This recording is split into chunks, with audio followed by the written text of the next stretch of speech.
സുന്ദരമായ ഒരു മികവിൻ്റെ ഒരു നേട്ടത്തിൻ്റെ വർണ്ണത്തിളക്കത്തിൽ പരദൂർ ഗ്രാമം മാത്രമല്ല, തൃത്താല പ്രദേശം, അവിടുന്നും വിപുലമായി മലയാളക്കര തന്നെ അഭിമാനം കൊണ്ട് നിൽക്കുന്ന അതിവിശിഷ്ടമായിട്ടുള്ള ഒരു ബഹുമതി ലബ്ധിയിൽ നമ്മളെല്ലാവരും അഭിമാന പുളകിതരായിട്ടുള്ള ഈ സന്ദർഭത്തിൽ അതിനനുയോജ്യമായിട്ട് പരദൂർ ഗ്രാമപഞ്ചായത്ത് സംഘടിപ്പിച്ചിട്ടുള്ള ഈ സ്വീകരണ ആദര സമ്മേളനത്തിൽ ഈ ദിവസം മുഴുവൻ ടീച്ചർക്കുള്ളതാണ്, ഈ സദസ്സ് മുഴുവൻ ടീച്ചർക്കുള്ളതാണ്.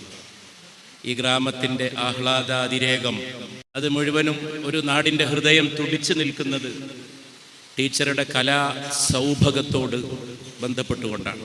ടീച്ചറുടെ പ്രതിഭക്കുള്ള ഈ നാടിൻ്റെ സമ്മാനമാണ് ഈ സ്വീകരണ സമ്മേളനം. ടീച്ചർക്ക് ആദരമർപ്പിക്കുകയാണ്, അഭിനന്ദനങ്ങളും അനുമോദനങ്ങളും അർപ്പിക്കുകയാണ്. വ്യക്തി എന്ന് പറയുന്നത് വ്യക്തിക്കകത്തുള്ള സത്തയാണ്. വ്യക്തി എന്ന് പറയുന്നത് വ്യക്തിയുടെ ബാഹ്യരൂപമല്ല. ആ വ്യക്തി സത്ത ഏത് രീതിയിലാണ് പ്രതിഫലനം കൊള്ളുക എന്ന് പറയാൻ സാധിക്കില്ല. കലയായി, സാഹിത്യമായി, മനുഷ്യസ്നേഹമായി, ജീവകാരുണ്യമായി, മതമായി, ധാർമ്മികമായി, ദാർശനികമായി, കലാകാരനായി, കലാകാരിയായി, അധ്യാപകനായി, അധ്യാപികയായി, ഏതെങ്കിലും രീതിയിൽ മനുഷ്യൻ്റെ അകത്തുള്ള ജെം ഓഫ് എ പേഴ്സൺ, ഉത്തമ വ്യക്തികളെ കുറിച്ച് പറയാൻ ഇംഗ്ലീഷുകാർ ഉപയോഗിക്കുന്ന വാക്കാണ് ജെം ഓഫ് എ പേഴ്സൺ. ഒരു മനുഷ്യരത്നമാണ്. ആ മനുഷ്യരത്നം ഏതെങ്കിലും രീതിയിൽ പുറത്തേക്ക് വരിക തന്നെ ചെയ്യും.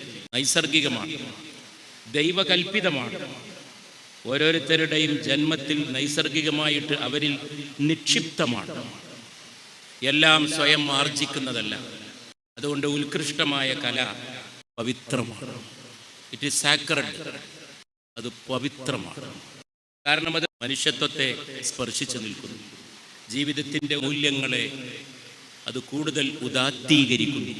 ഈനാർ ചന്ദ്രൻ അഭിനയിക്കേണ്ട എന്ന് തീരുമാനിച്ചിരുന്നുവെങ്കിലും അവർ നടിയായി തീരുമാനിക്കുന്നു. കാരണം അത് ജന്മസിദ്ധമായിട്ടുള്ള അഭിരുചികളാണ്. ജീവിതത്തെ ജീവിതവ്യമാക്കാൻ എന്തെങ്കിലും ചെയ്യണമെന്ന തോന്നലിൽ നിന്നാണ് കലാകാരന്മാർ ഉണ്ടായിത്തീരുന്നത്. കലാകാരൻ, ആർട്ടിസ്റ്റ്. ഞാനൊരു മഹാനായ ഗ്രന്ഥകാരനെ ഓർക്കുകയാണ്. അദ്ദേഹം പറയുന്നത്, in difficult times an intelligent society should look to its artists.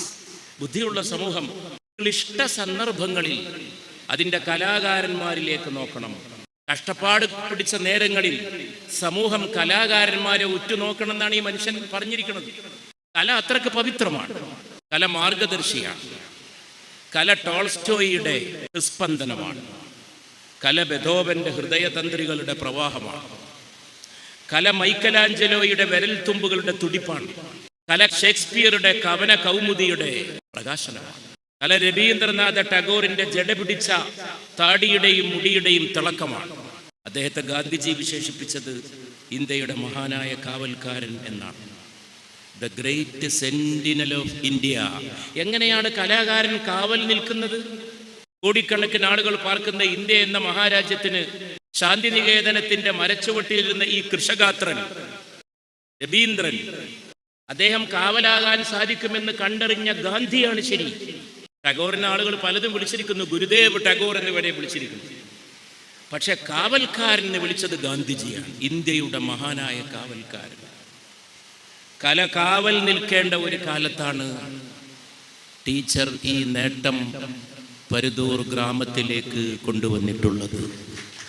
ടീച്ചറുടെ കലാജീവിതത്തിന് ഒരു ദൗത്യ നിർവഹണത്തിൻ്റെ തിളക്കമുണ്ട് എന്നാണ് ഞാൻ മനസ്സിലാക്കിയിട്ടുള്ളത്. ചെറുപ്പത്തിലേ തുടങ്ങിയ കലാപ്രക്രിയ എന്നേ ഞാൻ പറയൂ, അഭിനയം എന്ന് ഞാൻ പറയില്ല. അത് പാട്ടാവാം, നടനമാകാം, നാടകമാകാം, സിനിമയാകാം, ഒക്കെ വിവിധങ്ങളായിട്ടുള്ള ഭാവങ്ങളാണ്. നാടകത്തിലൂടെയാണ് അവർ ചലച്ചിത്രത്തിലേക്ക് വരുന്നത്. അത് വളരെ പ്രധാനപ്പെട്ട ഒരു കാര്യമാണ്. അതേസമയം വളരെ സൂക്ഷിക്കേണ്ട കാര്യമാണ്. നാടകവും ചലച്ചിത്രവും രണ്ടും അഭിനയം ആണ് പ്രധാനമെങ്കിലും രണ്ടിനും രണ്ട് സമീപനങ്ങളാണ്, രണ്ടിനും രണ്ട് അളവുകോലുകളാണ്. രണ്ടും ഒന്നല്ല, എന്നാൽ പരസ്പര ഭിന്നവുമല്ല. നാടകത്തിൽ നന്നായി അഭിനയിച്ച് ശീലിച്ച ഒരു പ്രതിഭ സിനിമയിൽ അതേപോലെ വിജയിച്ചു കൊള്ളണം എന്നില്ല. നാടകം ശക്തിയാണ്, പക്ഷെ അതൊരു ദൗർബല്യമാകാതെ നോക്കണം. ഈ പരീക്ഷണത്തെ അതിജയിച്ചുകൊണ്ടാണ് ബീനാർ ചന്ദ്രൻ ഈ സംസ്ഥാന പുരസ്കാരം കരസ്ഥമാക്കിയിട്ടുള്ളത് എന്ന് നമ്മൾ മനസ്സിലാക്കും. അവർ നാടക നടിയായിട്ട് വന്നു, പക്ഷെ ചലച്ചിത്രത്തിന്റെ ലോകം വളരെ വ്യത്യസ്തമാണ്. നാടകത്തിൽ നന്നായി തിമർത്താടിയവർ സിനിമയിലേക്ക് ക്ഷണിച്ചാൽ പോലും പോകാത്തവരുണ്ടായിട്ടുണ്ട്. സിനിമ എല്ലാവർക്കും അത്ര വലിയ പ്രലോഭനം സൃഷ്ടിച്ചിട്ടില്ല. കേരളത്തിൻ്റെ സംസ്കാരത്തെ ശക്തമായി സ്വാധീനിച്ച ഒരു നാടക ചരിത്രം.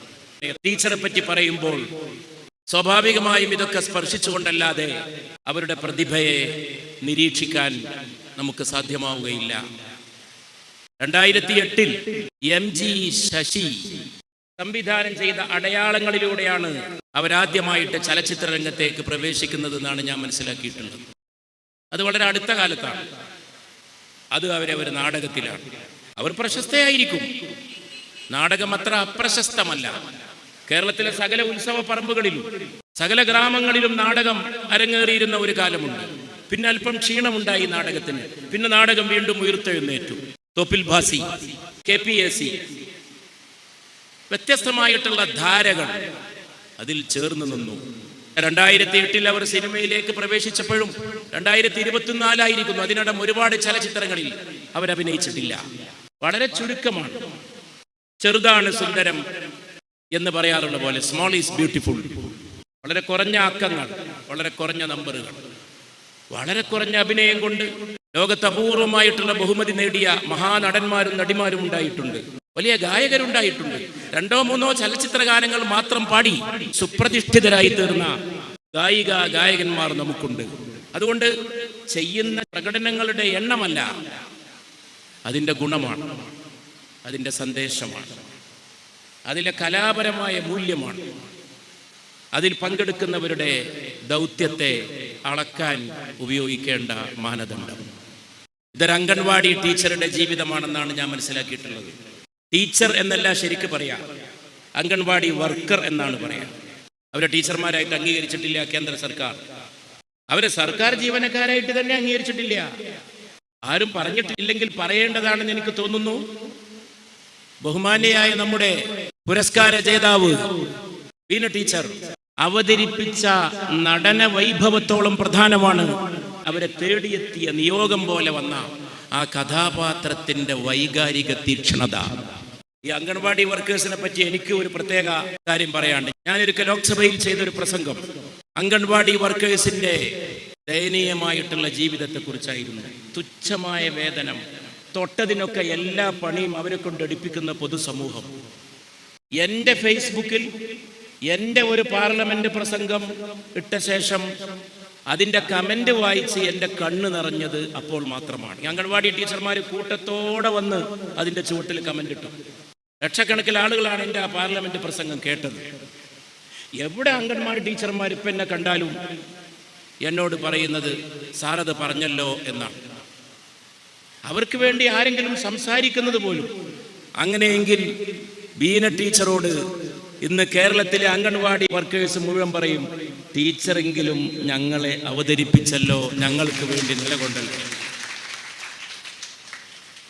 അത് വളരെ പ്രധാനമാണ്. കല ആർഭാടമല്ല. It is not a luxury. കല ജീവിതമാണ്. അതാണ് ടീച്ചർക്കുണ്ടായ ഭാഗ്യം.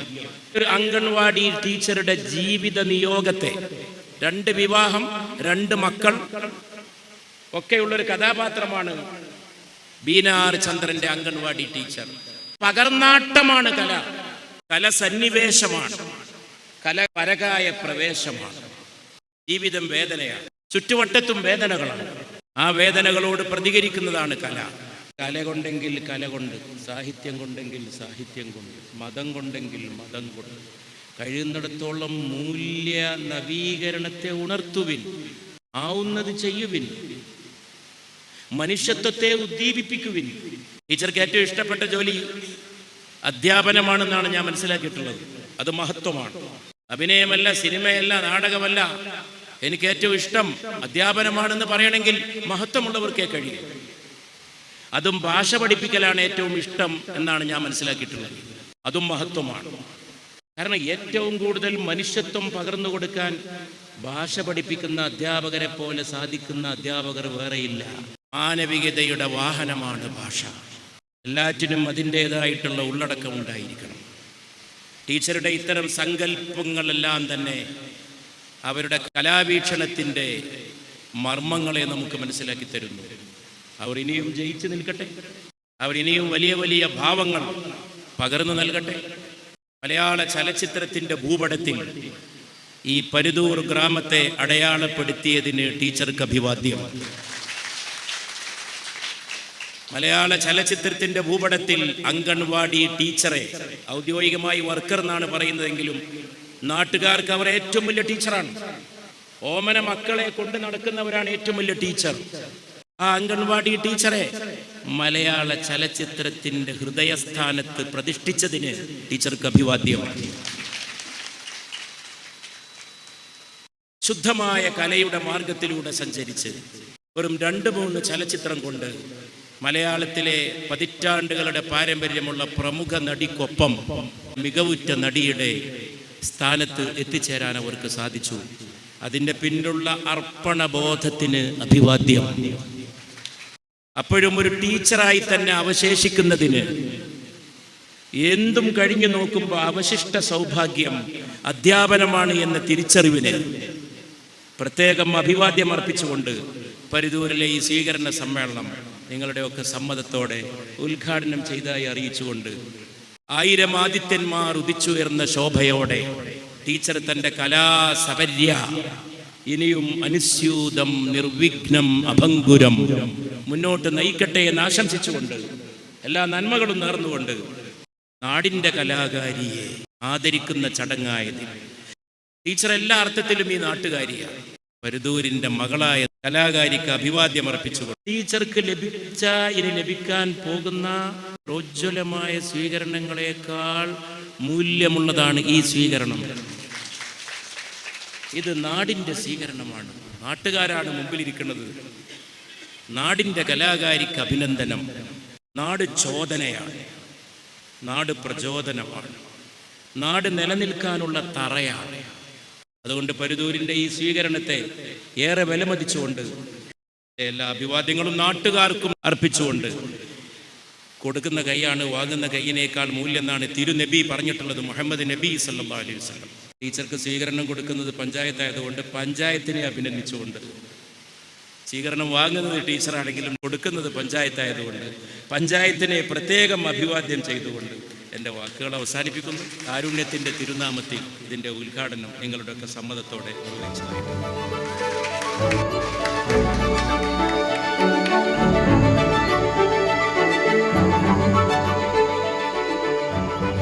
പ്രിയമുള്ളവരെ, കലാരംഗത്തെക്കുറിച്ച് ഇത്രയും ഗഹനമായി അതിൻ്റെ സാധ്യതകളെ, അതിൻ്റെ പവിത്രതയെ, അതിൻ്റെ ഊർജത്തെക്കുറിച്ച് വളരെ ആഴത്തിൽ പരാമർശിച്ച ഒരു സംസാരം ഞാനത് കേട്ടിങ്ങനെ അന്തം വിട്ടിരിക്കുകയായിരുന്നു. ഒരുപാട് സന്തോഷം. നാടിൻ്റെ കലാകാരിക്ക് ആദരം എന്ന് പറയുന്നത് വളരെ അർത്ഥവത്താണ് സർ. കാരണം ഈ നാട് വളർത്തിയ കുട്ടിയാണ് ഞാൻ.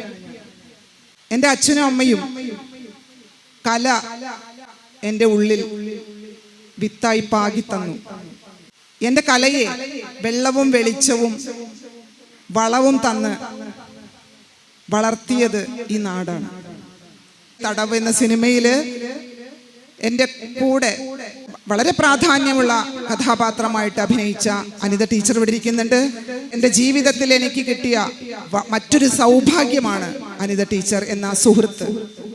Friendship divides our sorrows and doubles our happiness എന്നാണല്ലോ പറയുന്നത്. ഞങ്ങൾ ഞങ്ങളുടെ സങ്കടങ്ങളും സന്തോഷങ്ങളും ഒരുമിച്ച് ഷെയർ ചെയ്ത് ഇങ്ങനെ മുന്നോട്ട് പോകുന്നു. കല ജീവിതത്തിലെ ഏത് പ്രതിസന്ധികളെയും തരണം ചെയ്യാൻ പറ്റുന്ന ഒരു ആയുധമാണ്. ഞാൻ അനുഭവിച്ചത് അതാണ്. അപ്പോൾ പട്ടാമ്പിക്കാരെ തേടി, പ്രത്യേകിച്ച് പരുതൂരുകാരെ തേടി വലിയൊരു അംഗീകാരം വന്നിരിക്കുകയാണ്. എന്നെക്കാൾ കൂടുതൽ എൻ്റെ നാട്ടുകാരാണ് സന്തോഷിക്കുന്നത്. ആ സന്തോഷം കാണുമ്പോഴാണ് അത്ഭുതത്തോടു കൂടി ഞാനും ആഹ്ലാദിക്കുന്നത്. എൻ്റെ ഈ പരുതൂരിനെ, ഈ ഉറപ്പുള്ള മണ്ണിൽ കാലുറപ്പിച്ച് തലയുയർത്തി നിൽക്കാൻ എന്നും എനിക്ക് കഴിയട്ടെ എന്ന് മാത്രം ആഗ്രഹിച്ചുകൊണ്ട് എൻ്റെ പ്രിയപ്പെട്ട എല്ലാവർക്കും, ഈ ഗ്രാമവാസികൾക്ക് എല്ലാവർക്കും എനിക്ക് ഈ ഒരു ആദരം തന്ന പ്രിയപ്പെട്ട പഞ്ചായത്ത് ഭരണസമിതിക്ക് ഒരുപാട് സ്നേഹം. നിങ്ങൾ തരുന്ന ഈ സ്നേഹം എനിക്കിനി ലഭിക്കാനിരിക്കുന്ന ചലച്ചിത്ര അവാർഡിനേക്കാൾ വലിയ വിലയോടുകൂടി ഞാൻ എൻ്റെ നെഞ്ചോട് ചേർക്കുന്നു. എല്ലാവർക്കും നന്ദി.